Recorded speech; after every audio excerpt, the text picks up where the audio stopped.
Hey y'all, how's it going? Happy Thursday. Alright, so if you're new to my YouTube channel, I want to say welcome. My name is Amber Stewart, also known as Jenny Jaguar, and I am the owner of the Stewart Project, and I help people maximize their living potential by simply taking emphasis on wellness. And so today, I just wanted to talk about cardio a little bit because I know there are many benefits to cardiovascular exercise, but none of them can really be achieved if you don't do them correctly. So I'm just gonna talk a little bit about the three types of cardio, which one is best for fat loss, and the other benefits for the other types of cardio. So I have my notes here, so if you see me looking off, don't think that I'm ignoring y'all or anything. So before I get into the three types of cardio, what I want to get into is talking about common cardio myths, because I remember when I got my first long-term coaching client, when I first became a personal trainer.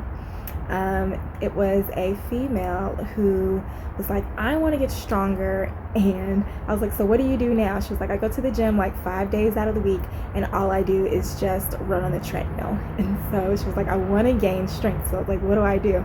And so I was like, well, first off, you need to stop running on the treadmill. And so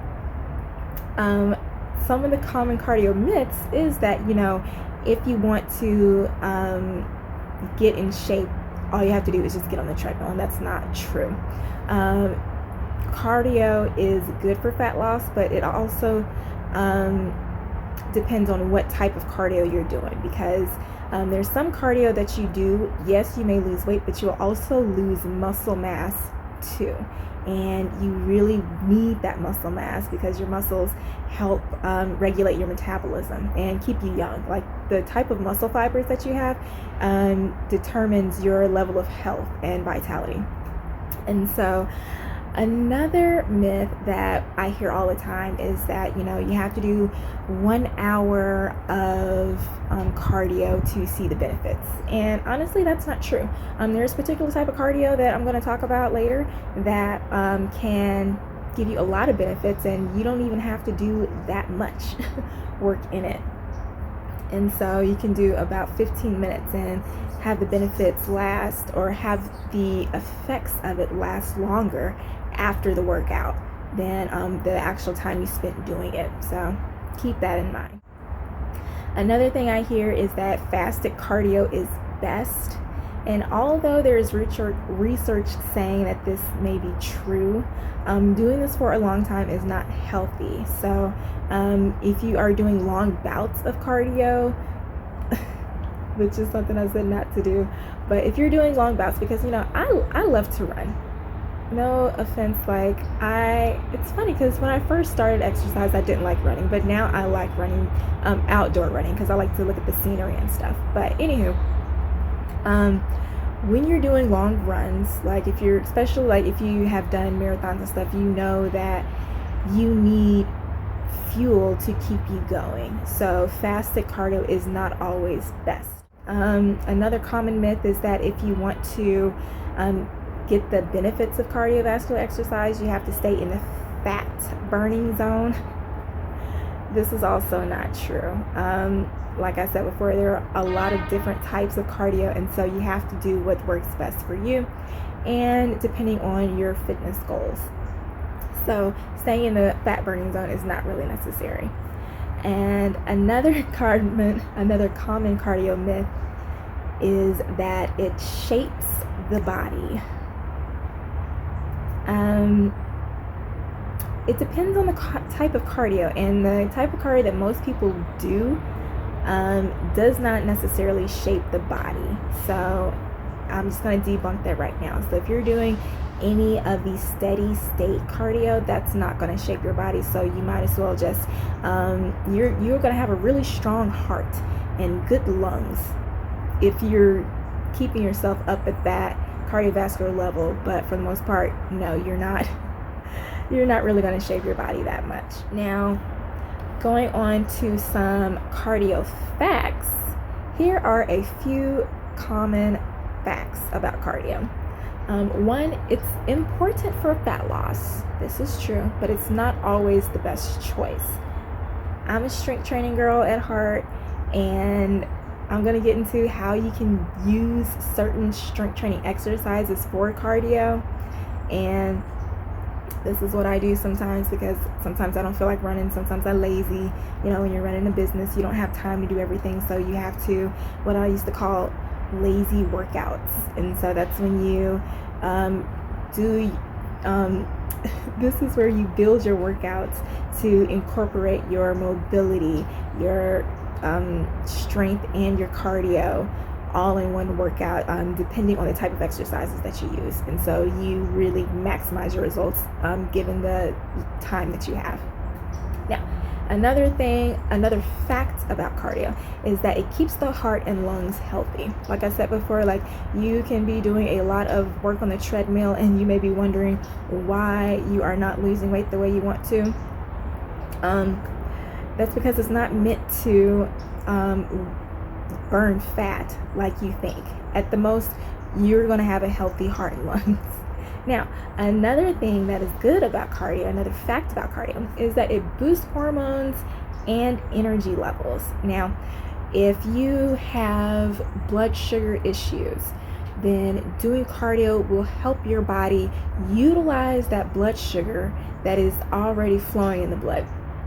And so another thing, this is why it helps balance your metabolism, because it gets your muscles to use those energy stores. Because, you know, if you just go around eating a lot and staying stressed out, and you're just having your blood sugar levels go up and down, because when you're stressed out, you're in fight or flight mode. And so what that does, one of the side effects of being in fight or flight mode, is that your body, if you're in it for a long time, your body is going to trigger more insulin to come. So you'll have more blood sugar flowing throughout your body, because it's like, yo, this is stressful times. We need energy just in case we need to flee or fight. Okay, so this is why your body starts to have a lot of blood sugar circulating around that time when you're stressed out. Now, this is why when you do cardio, it helps regulate the blood sugar, because it gets the muscles to use that sugar. If not, it's just going to have it flowing around, and it's just going to store it as fat, because your body is always stressed out. So physiologically, your body is thinking, we need this energy store just in case we have to fight or flee. So this is why the fat is going to be around the belly area. That's stress fat. And so this is why cardio helps with that. Now, it also helps improve brain function. And so when you do cardio, you think clearer, you have better cognitive function, and you work faster. And typically this is just because it gets the blood circulating into the brain, and it, like, just the same way the blood circulates everywhere, it goes into the brain too. And so it gets fresh oxygen in the blood, and it does it on a consistent basis with the cardio. And so that's a good benefit about it. And also, when you are not stressed out, it also helps to keep the blood sugar balanced. And so when the blood sugar is balanced, you have less fluctuations, less hormone fluctuations. And when the hormones are imbalanced, that can also cause an imbalance in mood. And so when the mood goes up and down, you start craving the foods, and then you start craving these sugary foods, which can give you gut dysbiosis or mess up your gut. And then if you eat too much of it, it can cause leaky gut and cause inflammation, because long-term stress leads to chronic inflammation. And chronic inflammation can go up the vagus nerve into the brain and cause neuroinflammation, and that causes more stress, more anxiety, more mood disorders, which is why cardio is good, because one, not only does it help regulate the blood sugar and metabolism, but it also allows your brain to stop focusing on your stressors. And so you get a clear state of mind. And, you know, honestly, when I do my cardio, benefit of me is that I start getting solutions. And I start getting aha moments when I'm doing cardio, especially like long steady state cardio. So that's another benefit. I already told you why cardio helps to reduce stress and helps reduce cortisol. So let's just get into the 3 types of cardio. All right, so the first type of cardio is the low intensity steady state. This is oh my gosh, hold on 1 second because my hair is driving me crazy.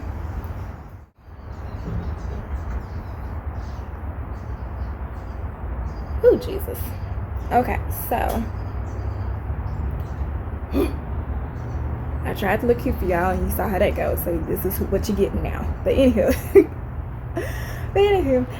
the 3 types of cardio. The first one is the low intensity steady state. And so this type of cardio is like you're swimming, you're running, you're cycling. Just think about those people who are at the gym and they're on those either those recline bikes or sitting bike. Well, of course you can't do nothing else but sit on the bike, but you know, the bikes where you lean back and you get comfortable in it, or swimming. Now these are the things that you do that you can do between 3 minutes for up till hours, like the long marathons. Now for these type of exercises, they work your type 1 muscle fiber groups. And so your type 1 muscle fiber groups, these are the muscles that utilize a lot of energy, and so they have a lot of mitochondria, and so they are able to they're able to work a lot longer. Whereas your type 2 muscle fibers, these are less. Okay, so if you're thinking of chicken and like your light meat, your white meat, and your dark meat, your white meat would be the type 2 muscle fibers, and your dark meat would be your type 1 muscle fibers. And so your low intensity muscle fibers, these are the ones that are able to go a little bit longer, and so they're darker because they have more mitochondria, and so they have more blood flow into them. And so this type of exercise is not ideal for fat loss. It's great for cardiovascular benefits, but for the most part you're just working your aerobic system, and if you do too much of it, you can reduce your muscle mass, especially if you don't eat properly. This is why you see those really skinny runners and those really skinny cyclists with the thick calves. That's not funny, but you can tell what people do for exercise by their bodies. I know, like, I would have people coming to me like, you got the runner legs. Did you play track and sport? Play track in college? I'm like, no, I was a dancer. But anyhow, I digress. So the second type of cardio is your high intensity cardio, and this is when you think of like your HIIT training, when you go to those classes at the gym and you have these. Okay, so if you're thinking of gym workouts, a cycling class would be high intensity. Well, cycling class can actually be a little bit of everything, because you know they have those little steady state low intensity rides, and then they have those high intensity rides. But if you're thinking of those HIIT classes, step classes, that's a good high intensity type of cardio. And I think those are all the ones that I can really think of, but hopefully you catch my drift. You get where I'm coming from those examples. Now, this type of high intensity cardio, you can do multiple different types of exercises. So if you've been to a HIIT class, then you know, and even like a dance class, this is because you're starting and stopping, and especially, well, if you, not yoga, not like contemporary dance, but you know, like those hip-hop dance classes where or those like stiletto dance classes, depending on the type of intensity. Now, I don't know how, sometimes some twerk classes can get a little intense, but anywho, again, I digress. But this type of cardio is between 30 seconds to 3 minutes. And the way you get the benefits out of this, sidebar, this type of exercise works your type, it's a little bit of both. It works your type 1 muscle fibers and your type 2, depending on how long you do the exercises. But when you do this, you have to make sure during that time frame, so like when you do HIIT classes, you do maybe like 45 seconds on and then like 15-second rest, 45 seconds of work, 15 seconds of rest. When you do that 45 seconds of work, you have to make sure that you are going all out. And this is something that I call going balls to the wall. So when you give it your all, this is how you are making sure that you are working your body, your muscles to the max, to where you're actually tapping into those type 1 muscle fibers.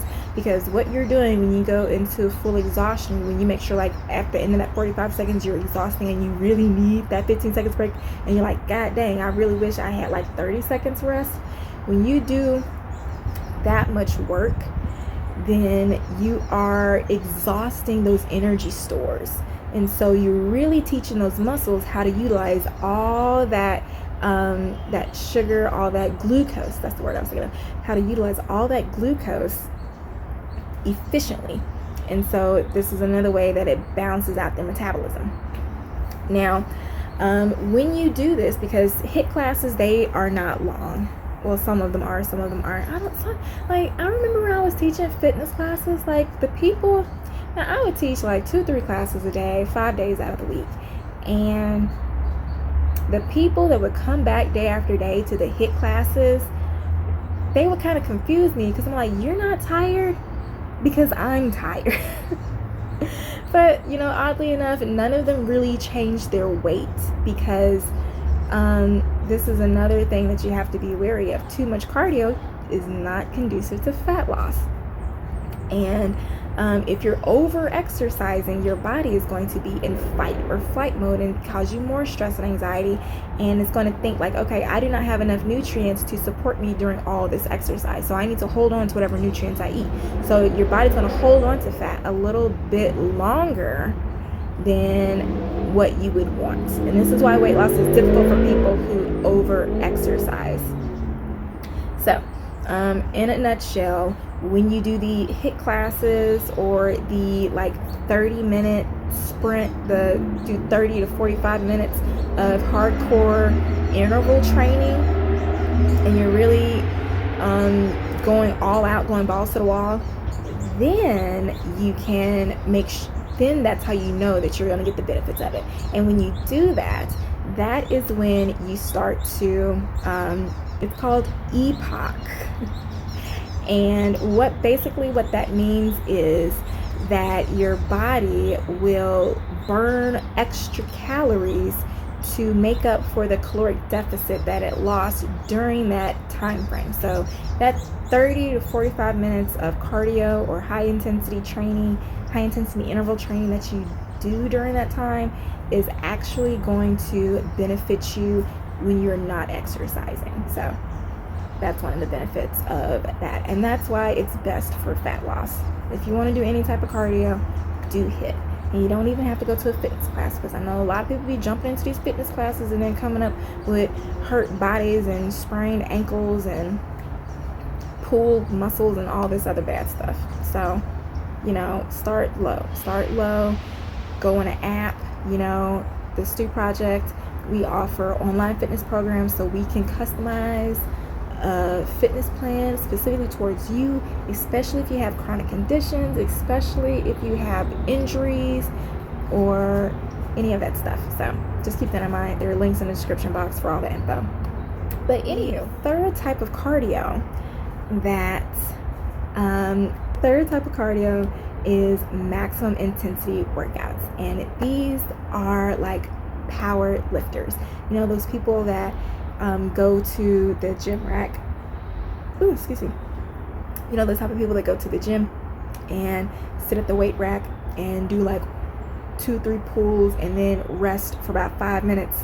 And then if somebody asks them like, hey, are you done? It's like, nah, man, I got like 2 more hours left. So these are the typical maximum intensity workouts. And so what this type of cardio works is your ATP C system and your ATP creatine system.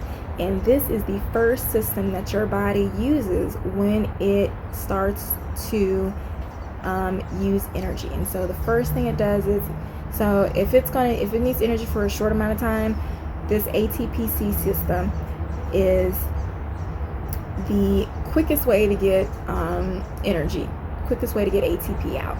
And it does it, but it gets it out quickly, but it doesn't make a lot of it. And this is why they have to go, this is why a lot of people, they take creatine. And so when they take the creatine, the powder, it helps them increase their creatine stores so they have more energy and more power to start off their workouts for a longer amount of time. But anywho, the ATP system, whatever, it goes super quickly. And so once it uses up all the energy stores, then it goes into the Krebs cycle. And so that takes a little bit more effort, but it produces a lot more ATP molecules for your body to utilize. So this is really good. When you think of this, you're thinking of people who do golf, who do powerlifting, like I said, and who do gymnastics. And this type of cardio mainly caters to skill and overall power potential. Like I said, like this is just so you can get going. Like you don't see bodybuilders or powerlifters running miles. You never see big bulky guys like running marathons, because one, it's just a lot of muscle to carry yourself through, and two, they don't have the right muscle fibers. They usually have type 2 muscle fibers for power, not type 1 muscle fibers, which is for endurance. So I hope this helps. Like I said before, the Stew Project offers online fitness programs that will give you coaching, nutrition, and workouts completely catered to you on your terms, all through the Stew app.